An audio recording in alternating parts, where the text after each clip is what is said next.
What's up, folks? It's Monday. You know what that means. It's time for Mock Draft Monday. So, guys, we're up to pick 16. If you haven't been following, we've been doing increments of 5 draft spots every Monday.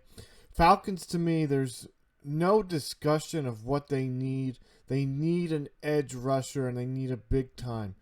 Who you give them is really up to one's perspectives.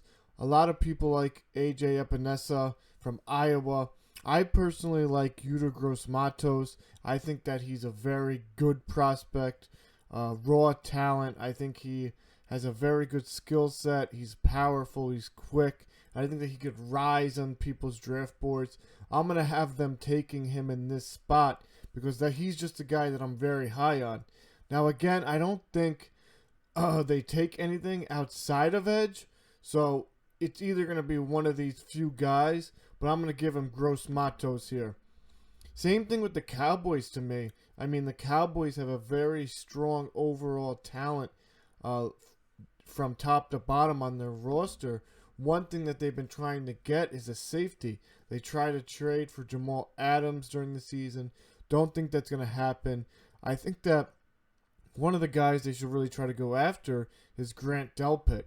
He's a very good player here. I think that recently people have been doubting him, but I think that he has very good vision. I think that he could play the whole field. I think he could be a coverage guy, make the big hits. So I'm going to have them taking him here at the 17 spot. Now, the Dolphins, they're a team that can actually go many different ways here. We had them taking Tua early. They have another pick coming up at 26. They have plenty of needs. But I think here I would give them AJ Epinesa. I think that taking a tackle here would be a little bit of a stretch looking at some of the players. To me, one of the guys I really like is Austin Jackson. But I think they could probably grab him a little farther back at pick 26. I think there's a lot more depth there. And I think that Epinesa can be a very good player and can make an impact for this team.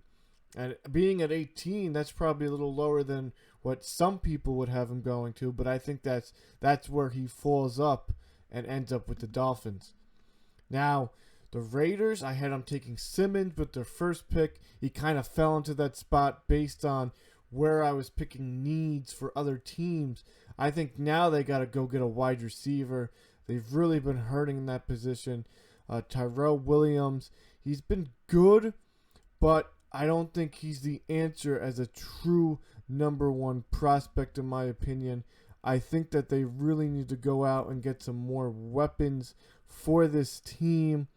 And one of the guys that I really like for them is Laviska Shenault. I think that this guy is a very good playmaker. I think that at this position, there's many different routes that you could take for the team. T. Higgins is very good. Justin Jefferson is a big time, size-wise wide receiver as well as Higgins. But I think Shenault Jr. is just so gifted. So I'm going to have him going to the Raiders, and they get another top-notch playmaker. Jaguars, this is a team here that, again, they could go in many different routes. I had them picking up Jerry Jeudy with their first overall pick. I think that's a very good fit for them. I think that having a guy drop, if he does drop to that spot, it's almost a no-brainer in my opinion. Here, I think that they need to shore up the one position that left during the season. Jalen Ramsey, they traded away. So I think they go get a cornerback. And I'm actually very high on Diggs here, Trayvon Diggs. I think he's a very good talent. I think he could be a very good shutdown corner. He has some skills that I really like. He could utilize his hands. He could get up. He could press. He could run with wide receivers. And again, they could possibly get Henderson or Fulton here. Fulton is a guy that I'm either hit or miss with. I think he could be a boomer bust type prospect. But Diggs, I really like. So I'm going to have them taking him here at the 20 spot. So again, thank you guys for watching. We'll be finishing up the draft over the next 2 weeks, and then we'll be doing a lot more with this mock draft machine feature. Definitely look it up. It's on the Draft Network. And thank you guys again for tuning in.